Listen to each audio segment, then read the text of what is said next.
End times news. The Qur'anic verses are not alive in your hands. Here is the silenced truth. Assalamu alaikum wa rahmatullahi wa barakatuh. My brothers and sisters, investors of the hereafter, fighters of the light amid the overwhelming darkness of this world. Listen carefully. This is not an old dusty tale, nor an empty theory. This is a living reality that pulses in every verse sent down from the heavens.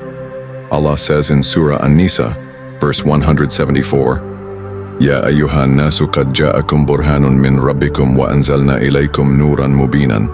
O mankind, indeed a clear proof has come to you from your Lord, and we have sent down to you a clear light. This verse is not a story from the past that is finished and forgotten. Rather, it is a living call that continues to echo today. Notice the phrase, qad ja'akum, meaning has come to you, expressed in the present tense, not the past. It is like lightning striking the dark night, sudden, real, and forcing us to choose, believe or reject. Allah does not command, read this book, understand it, then act as you please. No. Allah states that the verses come through a bearer who recites them, so that the verses become alive in the hearts of the listeners. In Surah Al-Ahzab, verse 36, Allah says, وَمَا كَانَ لِمُؤْمِنٍ وَلَا مُؤْمِنَةٍ إِذَا قَضَى اللَّهُ وَرَسُولُهُ أَمْرًا أَنْ يَكُونَ لَهُمُ الْخِيَرَةُ مِنْ أَمْرِهِمْ. It is not for a believing man or a believing woman, when Allah and His Messenger have decided a matter, that they should have any choice in their affair. This verse applies only when the Messenger truly appears and recites Allah's commands. Otherwise, people feel free to say, I read, I understand, I decide for myself. But when the Messenger comes and recites, the choice disappears, leaving only one attitude: obedience. This attitude is reinforced by Allah in Surah An-Nur, verse 51. إنما كان قول المؤمنين إذا دعوا إلى الله ورسوله ليحكم بينهم أن يقولوا سمعنا وأطعنا. The only statement of the believers when they are called to Allah and His Messenger to judge between them is that they say, we hear and we obey.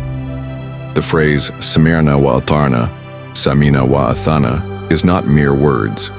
It is a living and real expression of faith that arises only when the voice of the Messenger is heard, not merely from solitary reading in a quiet room, but from the heart's submission when the verse is recited by the one sent. Allah also warns us in Surah Ali Imran, verse 173, وَمَا كَانَ لِلَّهُ لِيُعْذِرَ الْكَافِرِينَ. Allah will never forgive the disbelievers.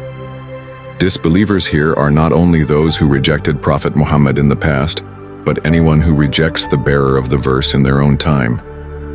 To reject the light that comes now is to reject Allah's call delivered through the bearer of the verses. Imagine a CEO rejecting an important audit report. That is not merely a mistake, but could destroy the entire company. Likewise, rejecting the bearer of revelation leads to devastating spiritual destruction. Allah explains in Surah Yunus, verse 100, وَمَا كَانَ لِنَفْسٍ أَن تُؤْمِنَ إِلَّا بِإِذْنِ اللَّهِ. No soul can believe except by Allah's permission. Faith does not emerge from memorization, logic, or solitary reading. It comes from Allah's permission descending when we hear the voice of His entrusted messenger. When the verse is recited by the legitimate bearer, even the deadest heart can come back to life.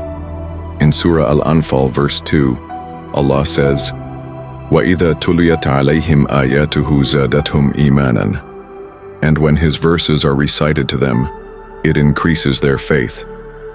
Notice, faith increases not when one reads alone, but when the verse is recited to them. This is because the authority of revelation rests with the voice of the messenger, not with one's own voice.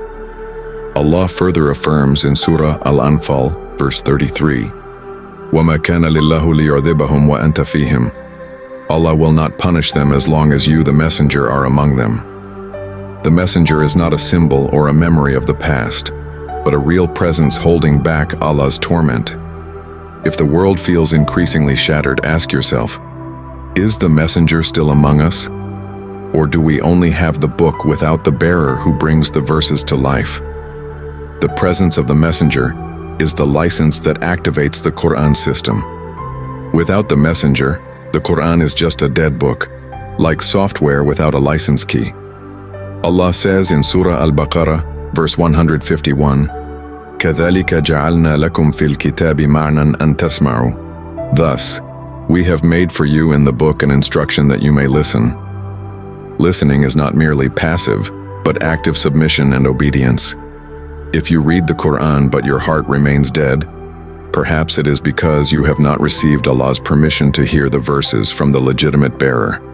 My brothers and sisters, this is the key, so that revelation does not die in our hands.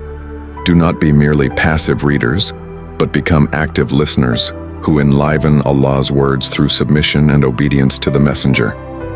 May we be among those who hear and obey, receiving living light and true guidance. Wassalamu alaikum wa rahmatullahi wa barakatuh.